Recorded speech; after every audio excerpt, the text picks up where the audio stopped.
എല്ലാവർക്കും ഓണാശംസകൾ നേർന്നുകൊണ്ട് നമ്മുടെ തിരുവോണത്തിൻ്റെ സദ്യ വാങ്ങാൻ പോകുന്ന കാഴ്ചയാണ് നമ്മൾ കാണുന്നത്. നേരത്തെ മുൻകൂട്ടി നമ്മൾ ബുക്ക് ചെയ്തിട്ടുണ്ടായിരുന്നു 2 ഓണസദ്യ. അത് ഷാർജയിൽ ഇവിടെ അടുത്തുള്ള നെസ്റ്റോയിലാണ് ബുക്ക് ചെയ്തത്. അപ്പോൾ അത് നമ്മൾ വാങ്ങാൻ വേണ്ടിയാണ് പോകുന്നത്.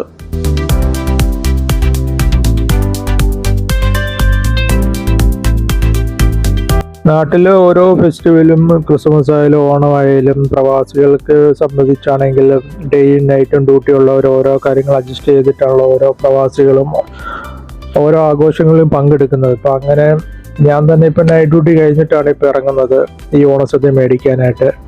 വേറൊന്നുമില്ല, നമ്മൾ ഈ ഓണസദ്യ മേടിക്കുന്നു, ഓണ വിഭവങ്ങൾ ഏതൊക്കെ ഉണ്ടെന്ന് നമ്മളൊന്ന് കണ്ടു നോക്കുന്നു. ഇതൊക്കെ തന്നെയാണ് ഈ വീഡിയോയിൽ, ചെറിയൊരു വീഡിയോ മാത്രമാണ് നിങ്ങളോട്ട് എത്തിക്കുന്നത്.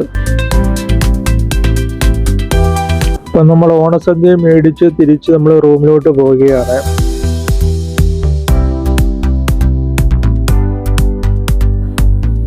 പാഴ്സലുണ്ട്, അതുപോലെ വാഴയിലുണ്ട്. എല്ലാ കാര്യങ്ങളും വളരെ മനോഹരമായിട്ടാണ് അറേഞ്ച് ചെയ്തേക്കുന്നത്. അപ്പം നമുക്ക് ഇതില്ലാത്ത എന്തൊക്കെ ഐറ്റംസ് ആണ് വെച്ചിരിക്കുന്ന കാര്യങ്ങൾ വിശദമായിട്ട് നോക്കാം. അപ്പം നമ്മൾ ഓരോ കാര്യങ്ങൾ എടുത്തെടുത്ത് വെക്കുകയാണ്. ഇപ്പം ഇതെല്ലാം കൂടെ എണ്ണി നോക്കിയപ്പോൾ നമുക്ക് 20 ഐറ്റംസ് ഉണ്ട്. നമുക്ക് അതിലെ കാഴ്ചകൾ നമുക്ക് വിശദമായിട്ട് കാണാം.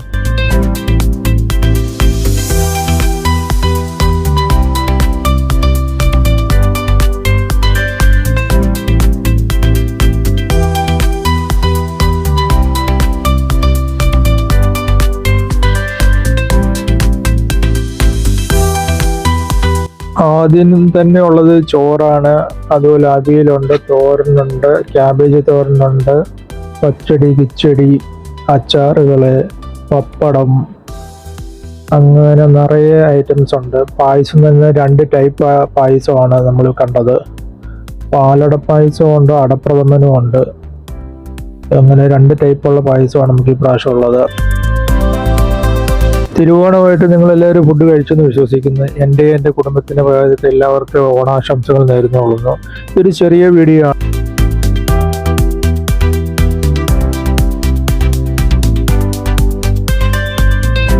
ഇങ്ങനെയൊക്കെയുള്ള പാഴ്സൽ വരുമ്പോൾ ഓരോ കറികളും കൂട്ടാനുകളും എല്ലാം ഓരോരോ കണ്ടെയ്നറിലായിരിക്കും വരുന്നത്. അത് നമ്മൾ സെപ്പറേറ്റ് എടുത്ത് ഇലകളിലാക്കി വേർതിരിച്ച് വെക്കണം. എന്നാൽ മാത്രമേ നമുക്ക് കഴിക്കാനുള്ള ഒരു പാകത്തിന് കിട്ടത്തുള്ളൂ. അപ്പം അങ്ങനെയുള്ള കാര്യങ്ങളൊക്കെ അറേഞ്ച് ചെയ്ത് വെച്ചിട്ടുണ്ട്. അപ്പോൾ നമ്മുടെ റൂംമേറ്റ് ഇപ്പോൾ വന്നിട്ടില്ല, പുള്ളി ഒരു ഉച്ച കഴിഞ്ഞ ശേഷമേ വരത്തുള്ളൂ. അതുകൊണ്ട് ഞാൻ മാത്രമായിട്ട് ഇപ്പോൾ ഫുഡ് കഴിക്കുകയാണ്. അപ്പോൾ നിങ്ങളെല്ലാവരും ഫുഡ് കഴിച്ചെന്ന് വിശ്വസിക്കുന്നു.